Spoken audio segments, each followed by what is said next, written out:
Les zones en rue vous offrent une TVA à 5,5. Rien compris.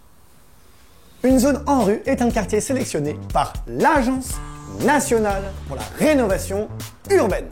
Ces zones vous font bénéficier d'une TVA réduite à 5,5% sur votre logement. C'est moi que tu prends pour une débile? Non, c'est... De toute façon, ça va jamais, donc... Générique. Allez, générique.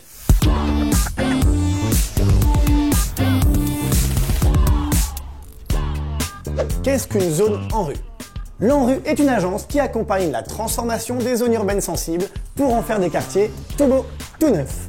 Pour encourager les gens à venir acheter dans ces quartiers, le gouvernement accorde un abattement de TVA. On passe donc de 20 à 5,5%. Sous quelles conditions?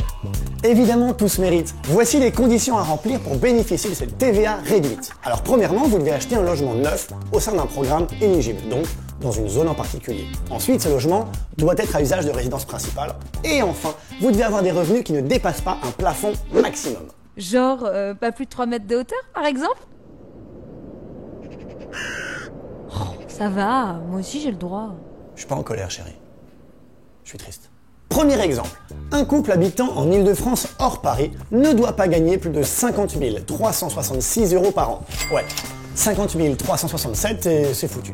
Bon, autre exemple, un ménage de 4 personnes habitant en région n'a pas le droit, lui, de dépasser 56 802 € de revenus par an. Il existe beaucoup de cas différents. Alors, allez vérifier votre éligibilité sur le site impôts.gouv.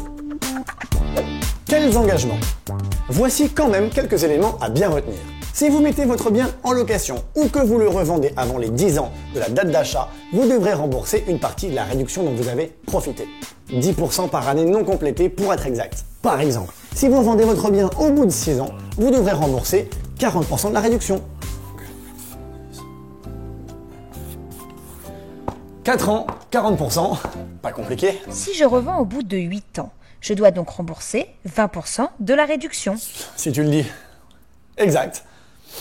Néanmoins, voici une petite liste d'événements qui vous permettent d'être exonéré de ce remboursement. Alors, exonéré, ça veut dire qu'en gros, vous payez pas, quoi. Alors, décès de l'acquéreur ou de son conjoint, décès d'un descendant direct faisant partie du ménage, mobilité professionnelle impliquant un trajet de plus de 70 km entre le nouveau lieu de travail et le logement en cause, chômage d'une durée supérieure à 1 an, mariage ou divorce, conclusion ou dissolution d'un PACS, naissance d'un enfant, et vous trouverez toutes les autres conditions dans l'article en description. Bon, parmi tous les éléments de la liste, on est quand même d'accord pour se dire que vaut mieux en éviter certains. Quand même. Mourir, par exemple. Par exemple. Conclusion. Vous l'avez compris, ces fameuses zones en rue constituent un véritable appel d'air et vous poussent à l'achat. Elles réhabilitent les zones urbaines sensibles, favorisent la mixité sociale et peuvent vous faire faire de précieuses économies. Je vous donne rendez-vous à tous pour un prochain conseil du Nico. Alors likez, commentez, partagez la vidéo et surtout abonnez-vous à la chaîne. Salut!